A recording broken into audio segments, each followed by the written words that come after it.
नमस्कार। आपका अखबार के YouTube चैनल पर आपका स्वागत है। मैं हूं प्रदीप सिंह।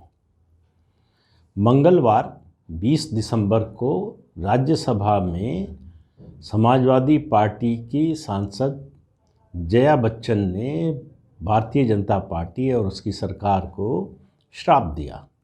कहा कि आपका अंत नज़दीक है।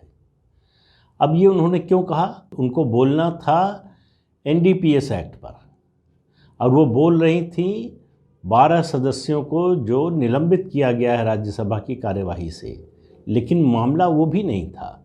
उसी दिन सुबह उनकी बहू ऐश्वर्या राय बच्चन को ईडी ने पूछताछ के लिए बुलाया था।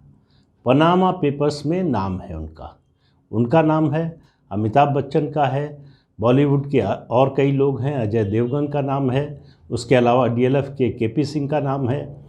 ये इन सब लोगों ने पैसा अपना यहाँ से भेजा ऐसी जगहों पर जो सुरक्षित माने जाते हैं, जहाँ काला धन भेजा जाता है सफ़ेद करने के लिए। ऐसी जगहों पर भेजा। वो पनामा पेपर्स जो लीक हुए उससे इनका नाम आया, उसमें जांच चल रही है। तो इस समय देश में एक अजीब सी स्थिति हो गई है। जब ये पनामा पेपर्स लीक हुए थे तब इन्हीं विपक्षी दलों की मांग थी कि सरकार को जांच करनी चाहिए। सरकार जांच क्यों नहीं कर रही है? दोस्ती है अमिताभ बच्चन से इसलिए नहीं कर रही है, फलां से दोस्ती है। अब जब जांच शुरू हुई है तो उसका भी विरोध हो रहा है।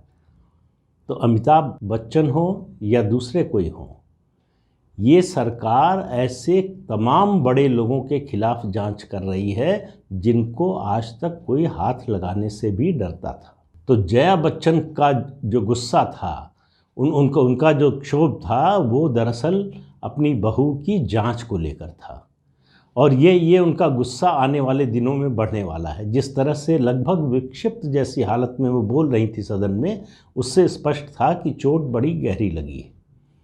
लेकिन आपको याद होगा कि अभी कुछ ही दिन पहले संसद का सत्र शुरू होने से पहले मोदी सरकार ने एक ऑर्डिनेंस जारी किया। ऑर्डिनेंस के जरिए, उस अध्यादेश के जरिए तमाम जांच एजेंसियों के, और उसमें होम सेक्रेटरी, डिफेंस सेक्रेटरी भी थे, और जांच एजेंसियों में ED, इनकम टैक्स, CBI, इनके अधिकारियों का कार्यकाल बढ़ाने का प्रस्ताव था कि सरकार इनको एक्सटेंशन देकर इनका कार्यकाल 5 साल तक कर सकती है। जो अभी व्यवस्था है संवैधानिक, सुप्रीम कोर्ट के एक आदेश के मुताबिक, उसके अनुसार कम से कम 2 साल का कार्यकाल होना चाहिए इन पदों पर जिनकी भी नियुक्ति होती है। सरकार ने उसको बढ़ा के कि एक्सटेंशन दे के 5 साल किया जा सकता है। इसमें सबसे महत्वपूर्ण है, सभी हैं महत्वपूर्ण, लेकिन सबसे महत्वपूर्ण इन्फोर्समेंट डायरेक्टरेट के डायरेक्टर का कार्यकाल बढ़ाया जाना, संजय कुमार मिश्रा, जिनके तहत तमाम बड़े मामलों की, संवेदनशील मामलों की जांच चल रही है। सरकार नहीं चाहती थी कि निदेशक बदले, उसके साथ फिर नए सिरे से सारा किस्सा शुरू हो और ये जांच और ये जो है मामला लटकता रहे, आगे चलता रहे। इस जांच को इसके लॉजिकल कंक्लूजन तक पहुंचाने के लिए सरकार ने ये कदम उठाया। तब से बड़ी परेशानी है। अब संसद में ये विधेयक आया, संसद से भी पास हो गया। अब मुश्किल हो गई है बहुत से लोगों के लिए। बहुत से मामले हैं, लेकिन आपको 5-6 मामलों की जानकारी देता हूँ, कौन कौन से और किस तरह के लोगों की जांच हो रही है जो इन्फोर्समेंट डायरेक्टरेट कर रहा है। बाकी एजेंसियों की तो बात ही नहीं कर रहा हूँ अभी। तो उसमें पहला मामला है INX मीडिया का, जिसमें भारत के पूर्व वित्त मंत्री P चिदम्बरम और उनका बेटा कार्ति चिदम्बरम फंसे हैं।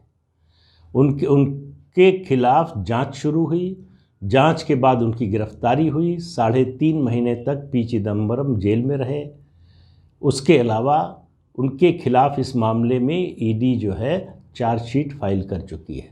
अब अदालत में उस पर चार्जेस फ्रेम होने हैं, यानी आरोप तय होने हैं। ये अदालत को करना है। इस स्थिति में है ये मामला कुल था कि फॉरेन इन्वेस्टमेंट के लिए जो INX मीडिया को परमिशन दी गई, उसमें धांधली हुई। वो कार्ति चिदम्बरम के कहने पर हुई, और उस समय वित्त मंत्री थे P चिदम्बरम। उन्होंने अपने बेटे को फ़ायदा पहुंचाया। ये सब आरोप हैं। और उसके अलावा जिन अकाउंट्स में पैसा गया, जिन कंपनियों के अकाउंट में पैसा गया, उन सब कंपनियों का कंट्रोल कार्ति चिदम्बरम के हाथ में था। तो मामला बहुत गंभीर है। जमानत मिल गई है, जमानत इसलिए मिल गई कि चार्जशीट फाइल हो चुकी है, तो इसलिए तथ्यों से, सबूतों से छेड़छाड़ नहीं कर सकते। ये जो तर्क होता है जांच एजेंसी का, वो ख़त्म हो चुका था, इसलिए उनको ज़मानत मिल गई। तो एक मामला तो ये है, राजनीतिक रूप से बड़ा विस्फोटक मामला है, और चार्जेस फ्रेम होने के बाद अगर आरोप तय हो जाते हैं तो आपको मालूम है कि उसके बाद अदालती कार्रवाई किस तरह से चलेगी और क्या होगा। दूसरा, जो राजनीतिक रूप से ये भी बड़ा विस्फोटक है, मतलब राजनीतिक रूप से विस्फोटक तमाम मामले हैं जिनकी जांच चल रही है। आपको लगता है कि वो ईडी की रेड हुई, इनकम टैक्स की रेड हुई, सीबीआई ने एफआईआर दर्ज की, उसके बाद क्या हुआ, कुछ तो नहीं हुआ, कोई किसी के खिलाफ तो कार्रवाई नहीं हो रही है। दरअसल अपने देश में जो अदालत की कार्यवाही है वो बड़ा धीरे धीरे चलती है, तो इसलिए ऐसा लगता है कि जैसे कुछ हो नहीं रहा है। जांच एजेंसी के हाथ में जो है कि मामले की सूचना मिलने के बाद उसकी प्राथमिक जांच करे, फिर एफआईआर दर्ज करे, एफआईआर दर्ज करने के बाद जांच करके चार्जशीट फाइल करे। ज़्यादातर मामलों में चार्जशीट फाइल हो चुकी है और केवल चार्जेस फ्रेम होने का इंतज़ार है। अब उसके बाद मुकदमा चलना और फैसला होना है। दूसरा मामला है कोऑपरेटिव बैंक का, महाराष्ट्र का, जिसमें शरद पवार और उनके भतीजे अजीत पवार फंसे हैं। इसमें 4 कोऑपरेटिव बैंक के अधिकारियों को भी समन किया ईडी ने, उनसे पूछताछ हुई। मामला है 2,500 करोड़ के घोटाले का, फर्जी तरीके से शुगर मिल्स के नाम पर कर्ज देने का कोऑपरेटिव बैंक से 4 कोऑपरेटिव बैंक्स ने दिया, जिनमें से जो पुणे जिला सहकारी कोऑपरेटिव बैंक है उसमें अजीत पवार डायरेक्टर थे। शुगर मिल की 64 करोड़ से ज़्यादा की संपत्ति जो है वो ईडी जब्त कर चुका है। इस मामले में एनफोर्समेंट डायरेक्टरेट की जांच चल रही है। जो स्टेट इकोनॉमिक ऑफेंसेस विंग है उसने एफआईआर दर्ज की थी अगस्त 2019 में उसके आधार पर, और वो जांच जो है काफ़ी एडवांस स्टेज पर है। तो जिस दिन चार्जशीट फाइल होगी उसके बाद मुकदमा चलना शुरू होगा। ये जो शरद पवार की बेचैनी है, ये अजीत पवार की बेचैनी है, वो इसी मुद्दे के कारण है। इसमें उसके अलावा एनसीपी के बहुत से लोगों के फंसने की आशंका है, उसके अलावा उनके करीबी लोगों के फंसने की आशंका है। इसलिए ये जो बेचैनी और मोदी को गाली और मोदी के खिलाफ अभियान, मोदी के खिलाफ सब एक हो जाओ, ये सब चल रहा है। इसके पीछे यही सब केस है। तीसरा केस भी, वो भी राजनीतिक रूप से संवेदनशील है। कर्नाटक प्रदेश कांग्रेस कमेटी के अध्यक्ष डीके शिव कुमार, उनके ठिकानों पर छापा मारा इनकम टैक्स ने 2017 में।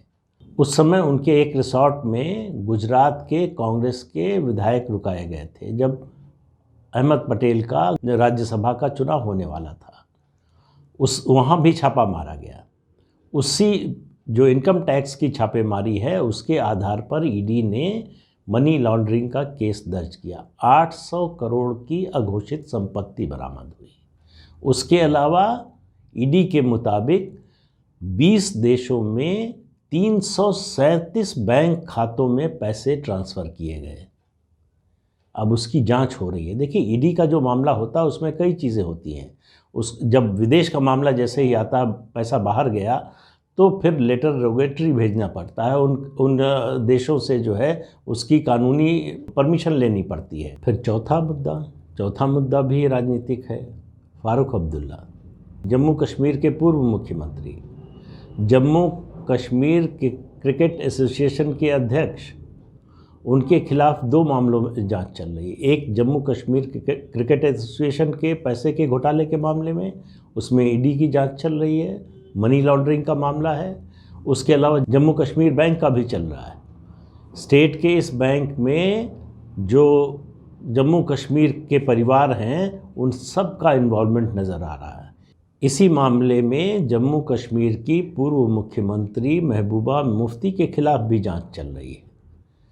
उनकी मां और उनके भाई को ईडी पूछताछ के लिए बुला चुकी है पिछले साल नवंबर-दिसंबर में।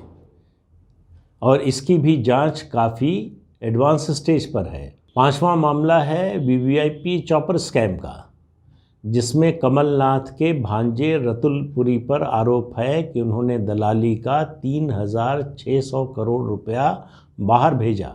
इस मामले में रतुल पुरी से पूछताछ भी हो चुकी है, उनकी गिरफ्तारी भी हो चुकी है और अब इस मामले में चार्जशीट फाइल हो गई है, चार्जेस फ्रेम होने हैं अदालत से।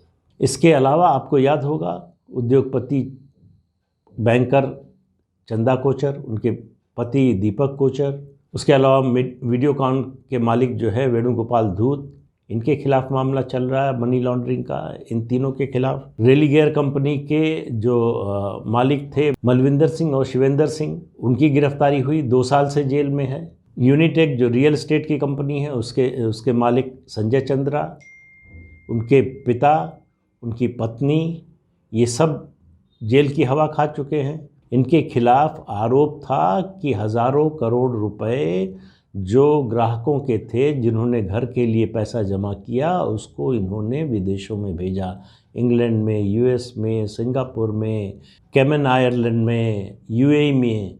यहाँ 2,345 करोड़ रुपए की मनी लॉन्ड्रिंग का आरोप ये स्वीकार कर चुके हैं।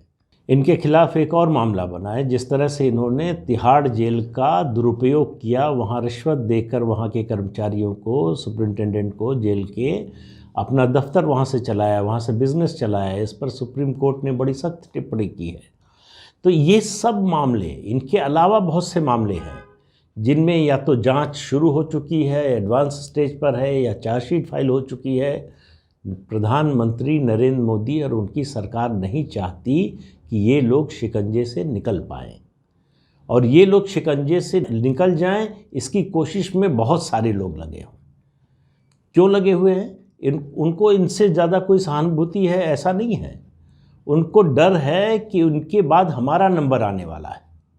तो इसलिए देश में ऐसे घोटाले घपले करने वाले, बेईमानी करने वाले, काला धन इकट्ठा करने वाले सब लोग डरे हुए हैं, और इन सब लोगों का डर सामूहिक रूप से मोदी विरोध के रूप में, मोदी सरकार के विरोध के रूप में नज़र आता है।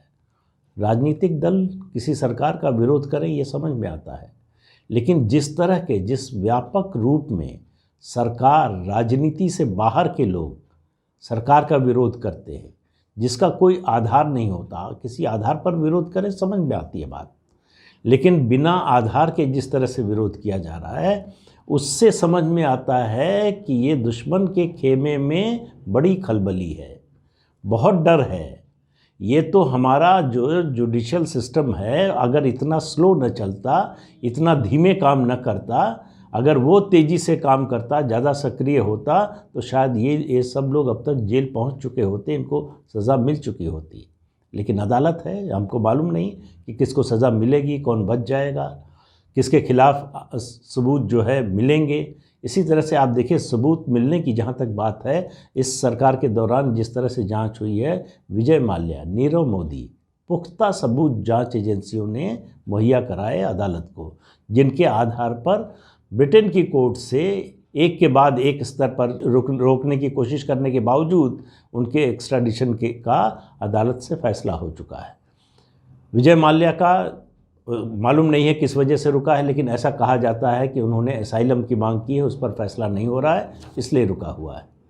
इसी तरह से नीरव मोदी का मामला भी रुका हुआ है, उनका एक्स्ट्राडिशन का जो है फैसला अदालत से हो चुका है। तो इसलिए जांच एजेंसियों को जब पॉलिटिकल लीडरशिप से छूट मिलती है, काम करने की आज़ादी मिलती है, और इस बात का डर नहीं होता कि फलां के उसमें हाथ डालेंगे मामले में तो हमारा ट्रांसफ़र हो जाएगा, हमको हटा दिया जाएगा, तब वो ज़्यादा सक्षम ढंग से काम करती हैं, तब वो उनकी असली क्षमता बाहर निकल कर आती है।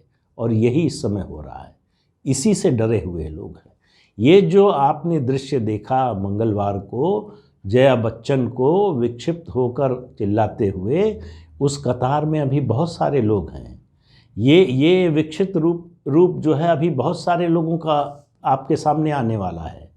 तो इसलिए इंतज़ार कीजिए, ये पहला दृश्य नहीं था, अभी आने वाले समय में बहुत से ऐसे दृश्य देखने को मिलेंगे। तो आज के अंक में इतना ही। अगले अंक में फिर मिलेंगे किसी नए मुद्दे के साथ। तब तक के लिए इजाज़त दीजिए। नमस्कार। आपसे अनुरोध है कि ये चैनल देखिए, शेयर कीजिए, लाइक कीजिए और सब्सक्राइब ज़रूर कीजिए। नमस्कार।